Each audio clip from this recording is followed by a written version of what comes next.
Hi, I'm trans. But what does it mean to be trans? Being transgender means that you identify as a gender that you were not born as. This can be trans male, F to M, trans female, M to F, non-binary, don't identify as male or female, or any of the other gender expressions, all of them being valid. I'm of the trans female variant, which means I was born a guy and now identify as a girl. My trans experience is very similar to other trans experiences, while also being very different and unique. I started questioning my gender in early 2020 when I moved to a school with a very large LGBT community.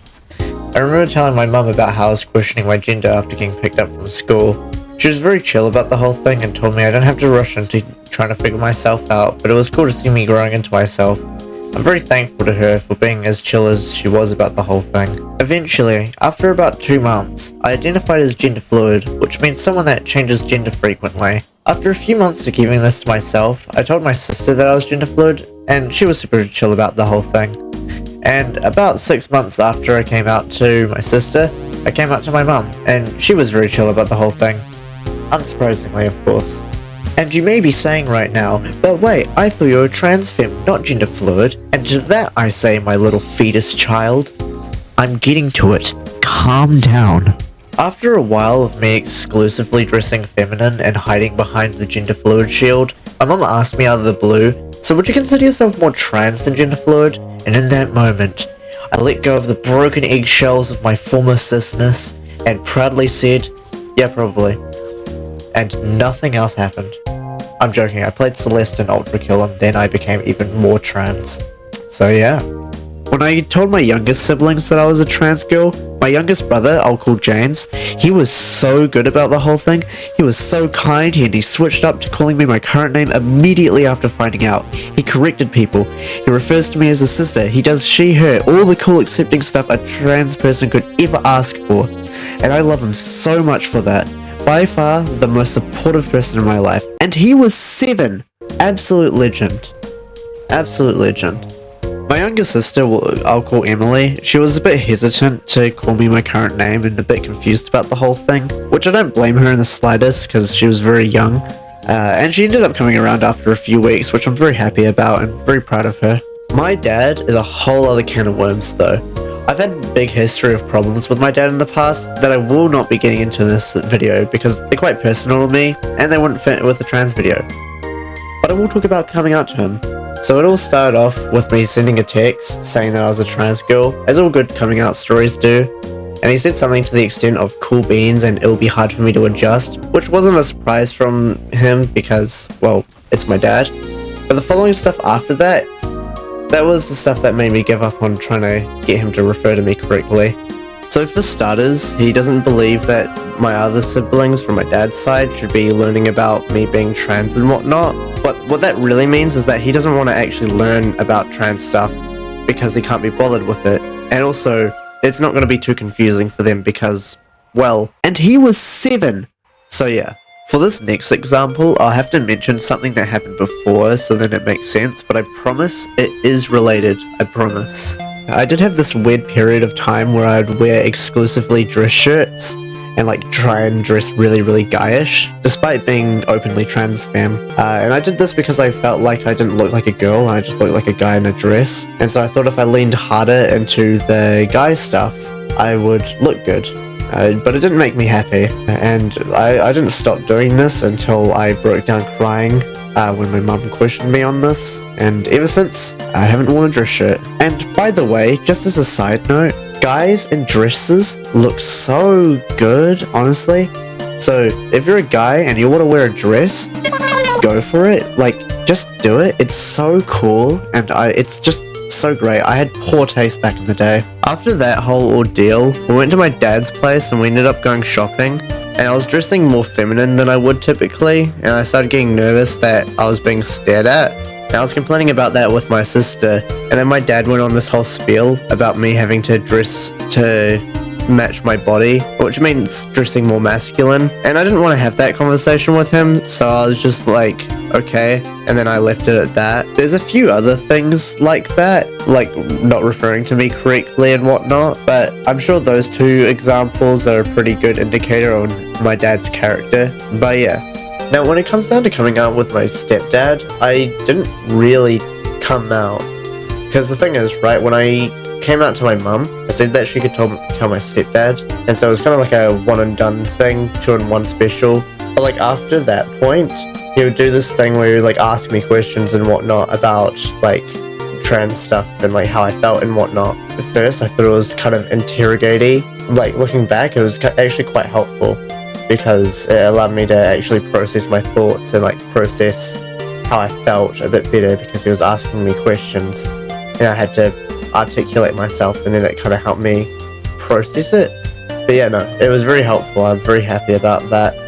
So that was all my family that I came out to. But now I'm going to go on to general advice.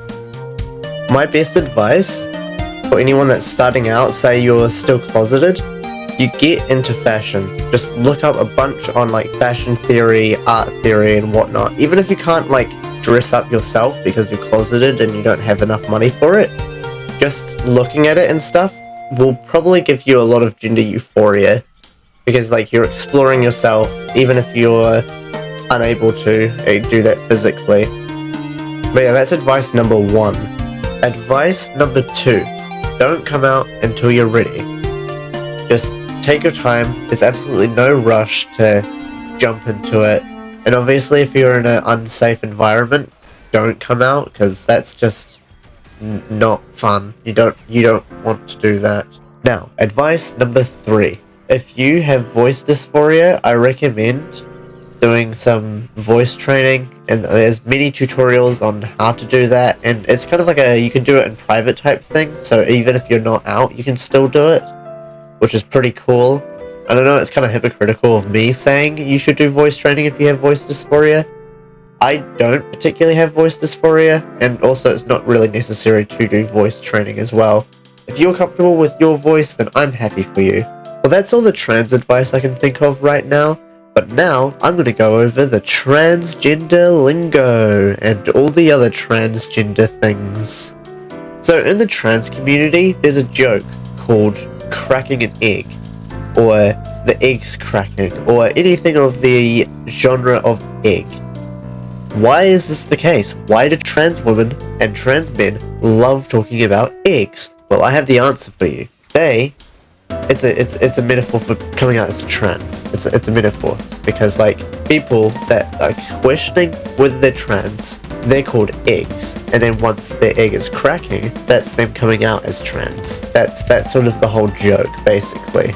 So you may have heard of these terms AMAB and AFAB floating around just in the trans community if you've looked.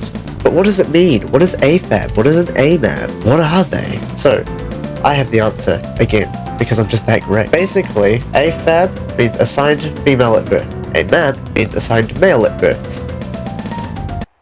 That's pretty much it. There's not really much to it, essentially. This can apply for cis people and trans people. What is E and what is T? Estrogen is E, testosterone is T. I hope you guys are following. This is pretty tricky. This next one, estrogen is the feminine one. No way, that's crazy. And you want to get this? Testosterone is the masculine one. No way, that's crazy, isn't it? It's crazy. So in the trans community, there is 4 video games that are quite prevalent within the community. And those games being Celeste, because the main protagonist is a trans girl. And the creator of Celeste is also a trans girl. The next game is Guilty Gear Strive. That is because Bridget from Guilty Gear is canonically trans. Very cool, very snazzy, and you can just see the profile pictures already. Next up, and one that you won't expect, Fallout New Vegas is one of the trans games, and this derives from a meme that was like, you're addicted to estrogen because in the game you can become addicted to things, and the joke was like, you're addicted to estrogen, which makes you trans. So yeah, that was a funny haha from that, and that's what stems the whole Fallout New Vegas trans game. And lastly, Ultra Kill. Ultra Kill is a trans game, and do you want to know why? Because in the Lust Layer, there is a parody dating simulator as the secret level, and there is a V1 in a schoolgirl outfit, and it's great. It's fantastic. It's just lovely. Well, that's enough trans lingo that I think that will get you by, but now we're going to talk about places that you can go if you're questioning your gender or trans. So place number 1 is Egg IRL. It is a subreddit, and it's about people that are questioning their genders, and it's just basically all memes, and it's really fun. It's very cool. I recommend it. Next one is r/trans. That place is just full of trans stuff. Not really memes. There's no real memes there from what I'm aware. But like there's like people taking selfies and people talking about trans experiences and just funny stories. So yeah, no, it's pretty fun. Next up on the chopping block, we have r/trans. Very cool, very snazzy. It's similar to Egg IRL, but instead of it being about questioning your gender, it's about trans stuff and trans memes and whatnot. It's very fun. I recommend it. And last up, we have me. You can follow me on twitch.tv/bbbmd2007, and I stream every single Tuesday in New Zealand time, so keep an eye out for that. And yeah, I'd hope to see you around. Well, that's it for the trans places that you can visit, but now I'm going to talk about the trans content creators that I think you guys may like. Starting us off, we have Lily Simpson. She does video essays on trans representation in media, which I think is very cool. And also, she's a fellow Kiwi, so gotta shout her out. Next up on the chopping block, we have Alice. I don't know how to pronounce her last name, I'm very sorry. She's a very cool trans meme content creator. She just looks at trans memes, which is very cool and very cool. It does get a little sad from time to time, but you know, we get good and whatnot. She's like this VTuber, Fox girl type thing, and it's very cool. She's like one of my cozy comfort streamers. So yeah, a bit more of an indie YouTuber, we have Yuko EX. She's a VTuber with a very chaotic style of videos. She does like trans memes, and she does like skits and other funny things. But yeah, no, she's very cool, and I very much recommend her. Alice in Wonderland is a meme lord YouTuber that talks about memes and funny things, and she's very cool. She's very fun, and she's also a fellow New Zealander, which is super cool. This wouldn't be a trans shout out section if I didn't mention the wonderful guy Jamie. He is super cool. He does trans content from all across the board, and he also has wrote his own book. Crazy! Not many people have wrote their own book. Do you need advice? She's got your back.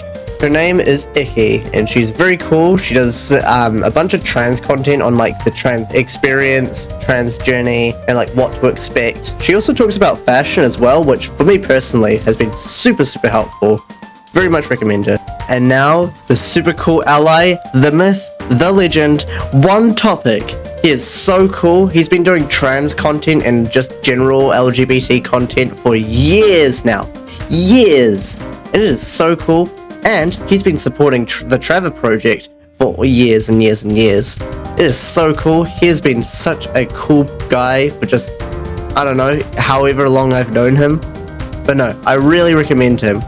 Well, that's all the content creators I recommend. All of the channels will be linked in the description, obviously. But yeah. Well, that's going to be it for this video. I hope you guys found this entertaining and enjoyable and educational. Be sure to follow me on twitch.tv/bbbmd2007. Like, subscribe to my YouTube, and follow me on every other social media, because I post a lot of trans stuff. Or I'm at least going to try to, at least. But yeah, I hope you guys have yourselves a fantastic day, and I'll see you guys in the next one. Bye! Holy moly, what a video. This has taken me quite a while to do. I mean, not really, it's more a lot of effort. But, you know, I've kind of bent my back trying to make this video, and I still have to edit it. I'm recording this before I've edited it. But I hope you guys really enjoyed that.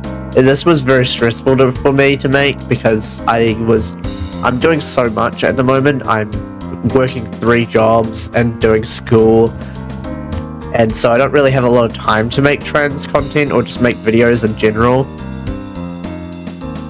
But hopefully this is as good as quality as I can make it. But yeah, no, you guys have yourselves a fantastic day, and yeah, I'll see you guys around. Bye.